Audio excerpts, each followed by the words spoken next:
Welcome back to Grim Rolls.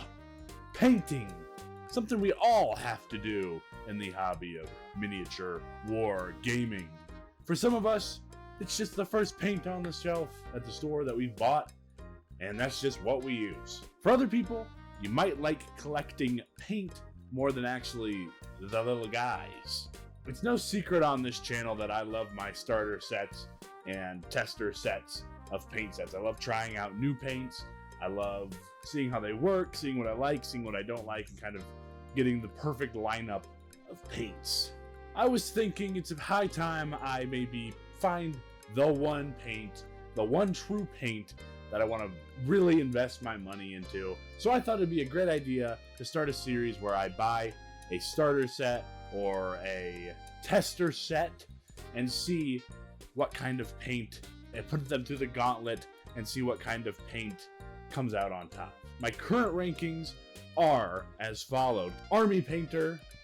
I have not tried, to be fair, a lot of their Fanatic stuff, but the few paints that I do have, I'm not a huge fan of. They're a little chalky. I'll give them another shot one of these days. Right now, I'm not a huge fan of that. Coming in at fourth are Citadel paints. They have a couple that I really like. I really like their contrast line. They kind of fall into the same problem with Army Painter paints, where they sometimes are just a little too chalky for me and they don't really work with the brush how I want them to use. Coming in at third place, I'm gonna say it's Monuments Pro Acryl, and I think it could come down to just I don't know how I'm using them, or they just don't work with the way that I like to use them. They would be higher. They're great paints. The color's nuts on them, and I will give them another shot one of these times. And tied for first, we have two paints. The one that I have the most experience with is Reaper's Master Series paints. These are awesome. They almost work like a contrast paint. They have just a long enough working time that I feel like I have control on the brush. They self-level really well. And the newcomer, which I don't really have enough paints, but from what I've used, I really like it, are the AK's Gen 3 paints. I'm sure I'm showing the Blood and Zeal guides, because most of those were painted with the AK paints, and I really like how they work. So I need to test both of them more and then kind of figure out which one I like the most. But today, we're going to try a new paint that I've only tried their iridescent kind of paints before, and that is Vallejo. My local game store actually had a sale on a starter set. It was a great deal. It came with a mini and 12 paints. So today we're going to paint this guy up with the starter set of paints and see what we can cook up with it and see where it falls on the rank. With that being said, let's get this guy primed up and ready to try out some Vallejo paints. Starting out our totally not a Space Marine ripoff, we have Magic Blue. And I'm actually going to follow the tutorial that was included on this. It's just a private video on Vallejo's channel to try to give this the best shot and give it the best kind of how they intend me to learn how to use their paints, because each paint has a different flow, consistency, and how you're supposed to apply it. And all I'm doing here is just kind of going through and blocking out every panel that I want to be this blue base. You can see I actually primed this guy fully black. I didn't give it a zenithal or anything because I wanted him to be majority a black model, which I'm glad I did, because as you can kind of see going on here, this paint does not have the greatest coverage. You can kind of see here while I'm painting his calf muscle line thing. You can see I'm putting it on. I have quite a bit of paint on there and it just doesn't want to stick to itself. So this is definitely going to be at least a 2-coat paint. If not, a couple times I had to go up to 3 or 4 coats. But I do love how it sits in the brush. It's super vibrant and it dries incredibly matte. It does have a bit of a longer working time, which I like. That's why I like the Master Series paints, and I like the AK paints. They don't like flash dry like I feel like the Citadel and Army Painter paints do. So if you like paint with maybe a little bit longer working time that doesn't just dry right away and you can kind of manipulate around the model, then this would be a great fit for you. But it does jump off the brush. I never had a problem with that, and I actually really like this blue color. I think comes off really well. I just wish it had slightly better coverage. You can kind of see on the back there that was 1 coat, and the second coat was a little tough. Moving on, I added a little turquoise. They did include 3 types of red and oranges and 3 types of blues.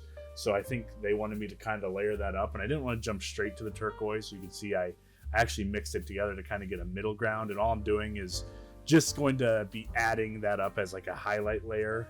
I want to leave some of the base blue that I did, but I'm going to be covering just kind of the top most edges and surfaces with this kind of mid turquoise magic blue combination.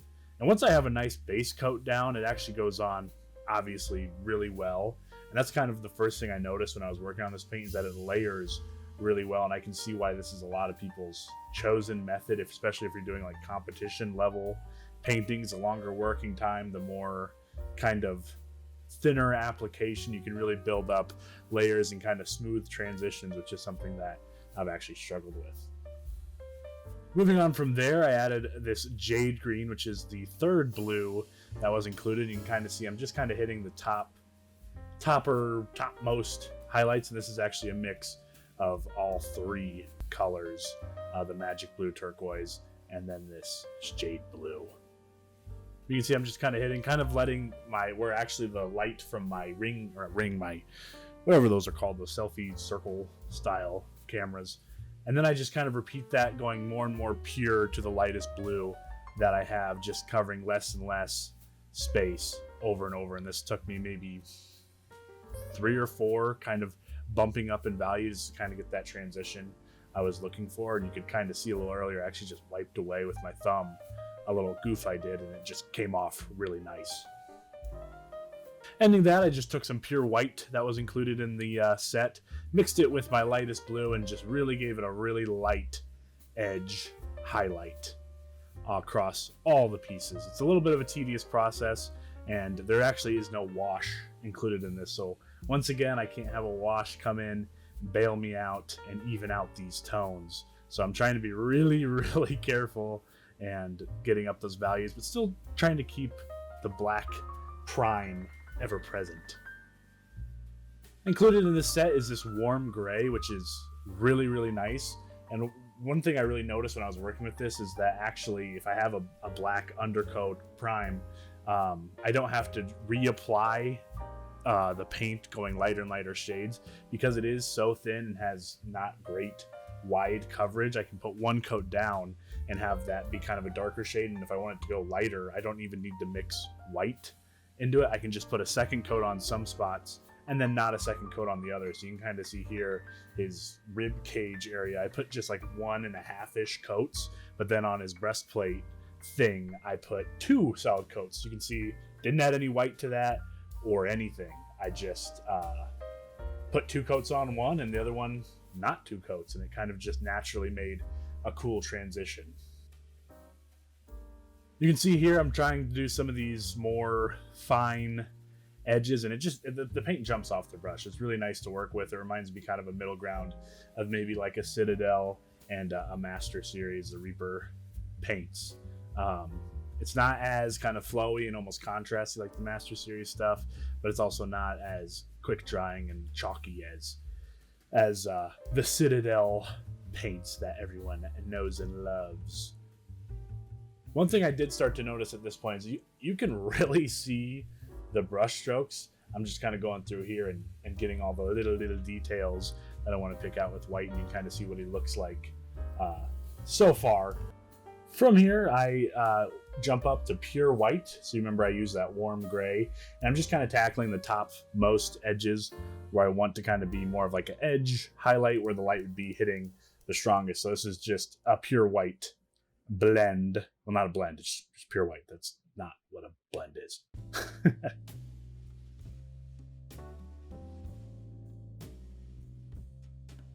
Going back to what I was saying before, I can actually start to see that this is really, you can see brush strokes really heavily, which I actually use to my advantage here, but you'll see kind of what the goal is. So I actually wanted this part of his sword to have a lot of texture. So if I was kind of going for that goal, this paint would be perfect for something like this. But as far as like a wide, full base coverage, you're getting a lot of brush strokes on this. And to be fair, I might not have mixed the paint really great. I'm really bad at doing that, but I did get a vortex mixer off of Amazon. So hopefully that should help next time I use these Vallejo paints. But you can see, especially on the sword here, and I am trying to get texture, but it really puts a lot of brush stroke on there. It says it's, you know, self-leveling and whatever, where the Master Series and AK paints, I feel like I don't ever, even Citadel, I don't get a lot of brush strokes once it kind of dries, but this I could see like every single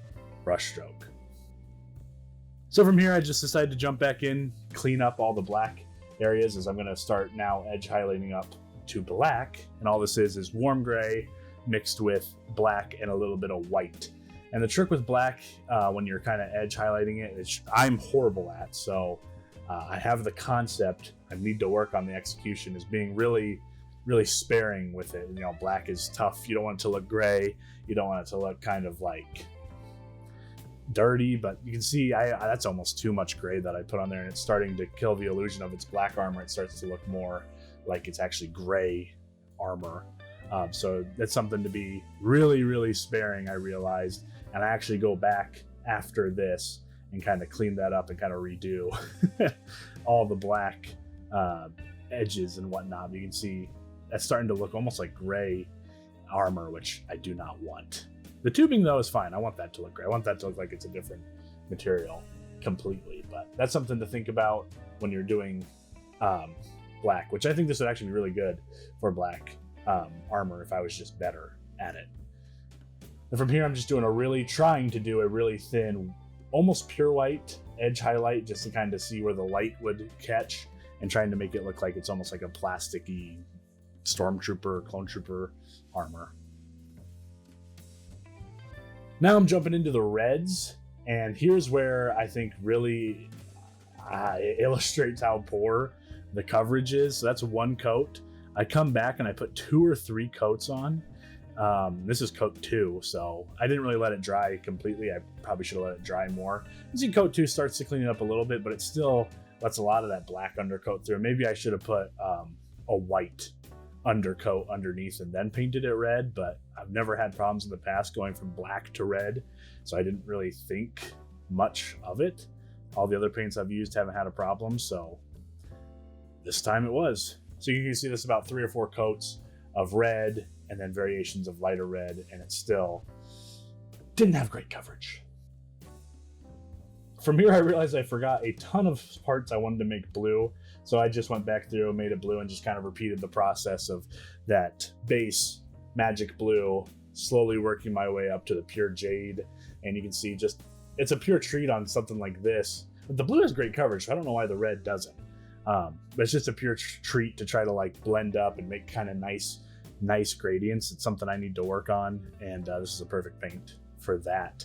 But still, you can see the brush strokes aplenty here, and I don't know why. I thought I thinned it pretty well. I was thinning it down a lot, but it didn't seem to really matter all that much. From here, I realized all the other spots I wanted to make white, so I'm just kind of going back through, catching all those details I accidentally goofed up on. Which, if you're going for this kind of painterly look, this paint is perfect for that.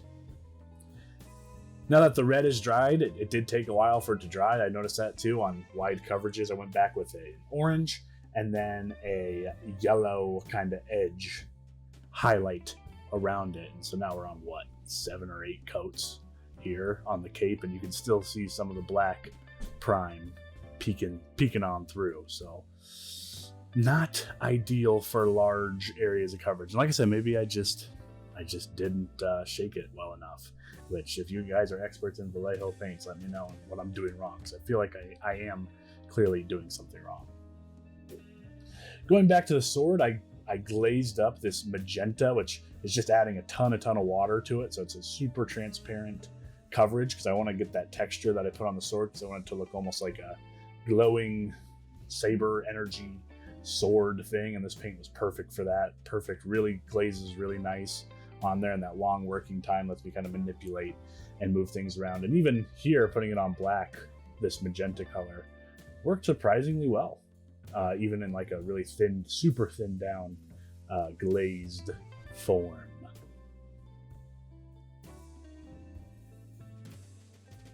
edge highlighting those up with a little bit extra white just to make those pop for the next step that I'm gonna do. These are all the things I kind of want to look like are glowing or are reflective or anything like that. There's a lot of panels on this that could be maybe lit up like a light. So I tried to do like a reflective orb thing on his chest piece thing there. Did not turn out super, it didn't turn out bad, but I don't think it had the effect that I was kind of going for as like a transparent like orb that's kind of glowing. I tried though, you know, it is what it is. I came back with some pure black, tried to clean up those edges, and then dot the middle of it to make it kind of look like there was like a deep recess in it, but I'll try again someday. Included in the kit are two fluoro, I think it's supposed to be fluorescent. So fluoro, I get fluo, I don't know, who cares? Paints. There's a green one and then this magenta one. And all that is a really highly pigmented, super thinned, pre-thinned down paint that's supposed to give kind of like a glowing effect. And I just applied that to all the panels that I wanted to look like were glowing light.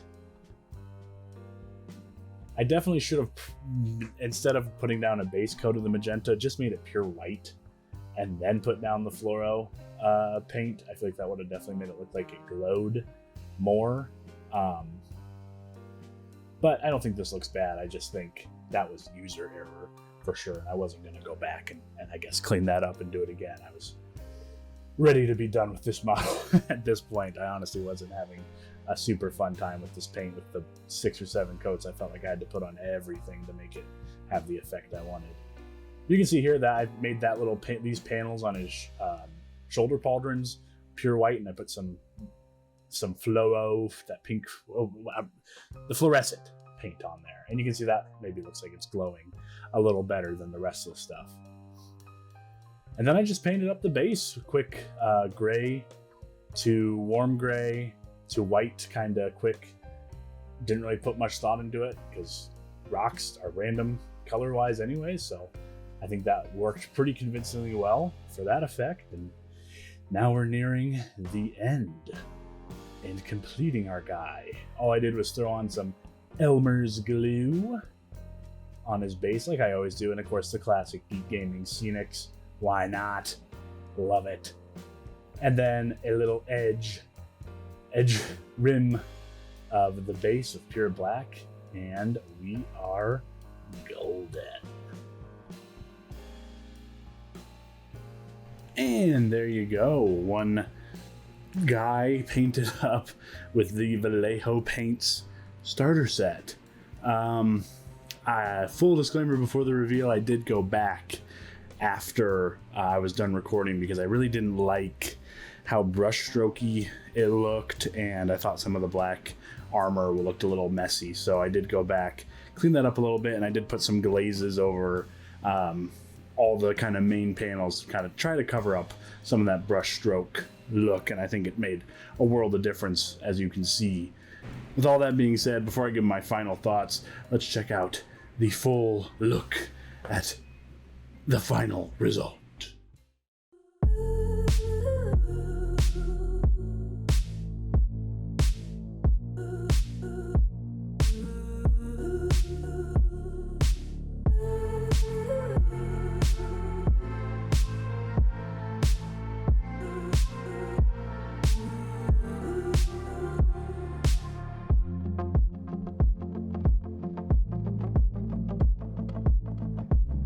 Well, I guess I should say the pros and cons of how I feel about the paints. The pros, the colors are very vibrant. I love how they dry super matte.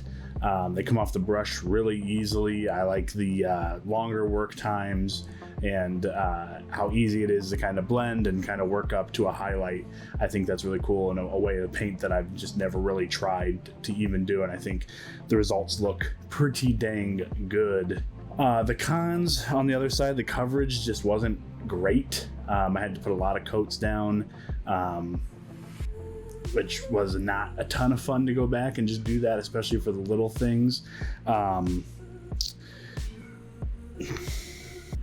I felt like there was a ton of it was really brush strokey, which I don't think is a great look, and compared to the other paints I have, has never really been as much of a problem. And to be fair, I might not have shaken it enough, but I did get a vortex mixer.